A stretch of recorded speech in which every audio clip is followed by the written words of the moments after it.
जालना जिल्ह्याच्या भोकरदन तालुक्यातील अनवा येथे काही दिवसांपूर्वी कैलास बोराडे नावाच्या तरुणाला मारहाण झाली। यामध्ये त्याला तापलेल्या लोखंडी सळईने चटके देण्यात आल्याचे व्हिडिओ समोर आले। त्यावरून सर्वत्र हळहळ व्यक्त केली जात आहे। आता मात्र त्याच कैलास बोराडे विरोधात भोकरदन तालुक्यातील पारद पोलीस ठाण्यामध्ये महादेवाची विटंबना केल्याप्रकरणी असंख्य महिलांनी तेथील पोलीस अधिकारी API माने यांच्याकडे तक्रार दाखल केली आहे। कैलास बोराडेनं महिलांसमोर अश्लील कृत्य करून हिंदू देवतांची विटंबना केली। अश्लील कृत्य महिलांसमोर करत असल्याचा या महिलांचा आरोप आहे। काही दिवसांपूर्वी कैलास बोराडेचा एक अर्धनग्न अवस्थेत व्हिडिओ व्हायरल झाला होता। या अनुषंगानं येथील महिलांनी पोलिसात धाव घेऊन कैलास बोराडेवर कठोर कारवाई करण्याची मागणी केली आहे। यावेळी महिला नेमकं काय म्हणाल्यात पहा। काय सांगाल? पारद पोलीस स्टेशनला आला तुम्ही, काय मागणी आहे तुमची? काय सांगाल? काय नाव? आम्ही नाव संगीता विरांगनाथ जोड. काय प्रकरण आहे? आम्ही ना शिवरात्रीच्या रोजी भजनाला गेलतो महादेवाच्या मंदिरात. आम्ही तिथे भजन म्हणत होतो. तिथे तो कैलास आला, दारू पिऊन आला का कसा अतिशय ठाव, पण भोंगळा होता, नंगा होता. त्यांना त्या नवनाथ घरी नव्हता. नवनाथ तोटावर त्यांना कारण आरोप केला. तिथे नवनाथ नव्हताच. हा, आणि त्या देवावर चालतं का आपलं सांगा बरं? असं भोंगळं बनणं मुतणं आपण तरी मुतू का त्या देवावर? हा, त्याच्यावर कारवाई व्हायला पाहिजे. विनाकारण पाप केलं त्यांच्या नवनाथवर, विनाकारण पाप केलं. बाई प्रभाकर दोड आम्ही भजन म्हणणं करता गेलो होतो। महाशिवरात्रीच्या दिवशी फराळाचा कार्यक्रम होता। त्या ठिकाणी कैलास गोविंदा बोराडे येऊन किती पिंडीवर बसून नंग्या अवस्थामध्ये बसत होता। आम्हाला बायाला ऐकत नव्हता आणि यांना नंग्या अवस्थामध्ये कपडे काढून महादेवाच्या पिंडीवर बसला आणि नंदीवर सुद्धा बसला। महादेवाचा आणि देवी देवताचा अपमान केलेला येऊ तुम्हाला सहीन होतो का?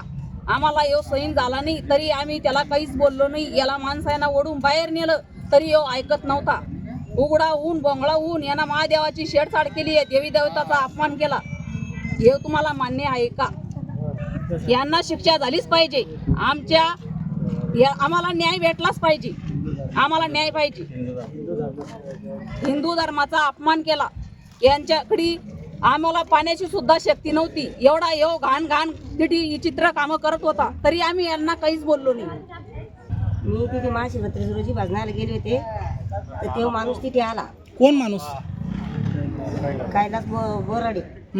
तर त्यांना तिथे बायात येऊन सनी त्यानं सगळा धिंगाणा केला, उघडा बोंगळा झाला। त्यानं सगळा धिंगाणा केला बा, आम्ही भजन म्हणत होतो। मग माणसाने त्याला ओढून नेलं तिकडे। मग काय केलं काय नाही आम्हाला काही माहित नाही। अनवा येथे महाशिवरात्रीचा कार्यक्रम होता। त्या दिवशी महिला कीर्तनात व भजनामध्ये दंग असल्या होत्या।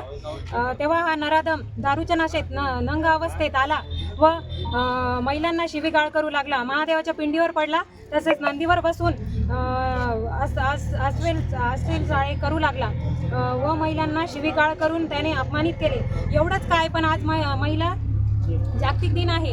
एकीकडे महिलांना आपण पुरस्कार देऊन सन्मानित करतो व दुसरीकडे ह्या नराधमामुळे अशी शिवीगाळ करून अपमानित केलं जातं।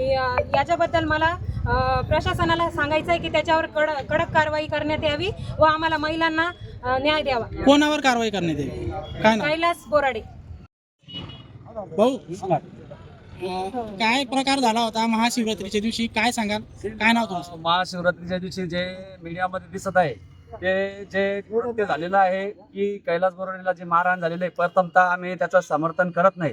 परंतु हिंदू म्हणून जे त्या कैलास बोराडेने केलेलं कृत्य आहे की जे अवघ्या महाराष्ट्राने या ठिकाणी पाहिलेलं आहे, परंतु त्या ठिकाणी त्या आपल्या हिंदू देवदेवतांचं की महादेव सर्वश्रेष्ठ समजला जाणारा महादेव, या महादेवाचं वाहन नंदीवर बसून त्या ठिकाणी घाणेरडे असे कृत्य करून आणि त्या ठिकाणी उलट पक्षी त्या ठिकाणी हजर असलेल्या महिलांना भजन कीर्तन करत असताना त्यांना अश्लील भाषेमध्ये शिवीगाळ करून या ठिकाणी महिलांचाच नाही तर देवी देवतांचा सुद्धा या ठिकाणी हिंदू धर्माचा अपमान केलेला आहे। आणि उभ्या महाराष्ट्रभर हा व्हिडिओ गाजत असताना सुद्धा हिंदू संघटना या ठिकाणी एकही बोलायला तयार नाही। ही आपली अत्यंत दुःखद बाब आहे। म्हणून या ठिकाणी सर्व हिंदू संघटनांना आणि या सर्व आपल्या वृत्तवाहिन्यांना मी याठी सांगू शकतो की आपण जर त्या ठिकाणी एखाद्या दुसऱ्या जातीचा माणूस असता तर अत्यंत महाराष्ट्रभर हे वातावरण पेटलं असतं। परंतु या माणसाने इतकं घाणेरडं कृत्य करू नये। मुख्यमंत्री साहेब, उपमुख्यमंत्री साहेब आणि या ठिकाणी इतर काही लोक येऊन त्या ठिकाणी जातीवाद पेटवण्याचा प्रयत्न करतात, परंतु हा मुद्दा जातीवादाचा नाही हे प्रथमतः आपण सर्वांनी लक्षात घेतलं पाहिजे. आणि हा मुद्दा जर जातीवादावर गेला तर आपल्या या ज्या सलोख्याच्या भावना आहेत ह्या अत्यंत दुखावल्या जाईल. मग आमचं म्हणणं आहे की या ठिकाणी दोषीला या ठिकाणी शिक्षा झालीच पाहिजे, पण विनाकारण मीडियावर या ठिकाणी तालुकाभर जे वातावरण चालू आहे, ज्या ठिकाणी जो आरोपी नसताना त्या आरोपीला आरोपी करण्यात येत आहे आणि खोटं वातावरण या महाराष्ट्रावर पसरण्यात येत आहे. म्हणून मी सर्व महाराष्ट्रवासियांना, मुख्यमंत्री, उपमुख्यमंत्री, विरोधी पक्षनेता आणि या ठिकाणी मनोज जरांगे पाटलांनी सुद्धा या ठिकाणी स्टेटमेंट दिलेलं आहे की ते कृत्य तुम्हाला हिंदू म्हणून की आपल्याला ते आवडतं का आणि ते कृत्याला आपण रोखणार का. त्यामुळं आमचं सर्वांचं या ठिकाणी हिंदू बांधव आलेले आहेत आणि यापेक्षाही मोठं आंदोलन, मोठा मोर्चा या ठिकाणी आम्ही करणार आहोत. जर या ठिकाणी आम्हाला आमचा FIR कैलास बोराडेवर दाखल झाला नाही आणि त्याला मदत करणारे, विनाकारण राजकीय प्रवाहात ओढणारे, त्या गरीब माणसाचं नुकसान करणारे यांची सुद्धा चौकशी झाली पाहिजे. आणि विनाकारण कोणावरही FIR दाखल करायचा तो एक तिथं हजर नसताना सुद्धा हे राजकारण फार महाराष्ट्रात घाणेरडं चालू आहे. परंतु जी वस्तुस्थिती बाजूला ठेवून खोटं समोर आणलं जात आहे हे कुठंतरी रोखलं गेलं पाहिजे.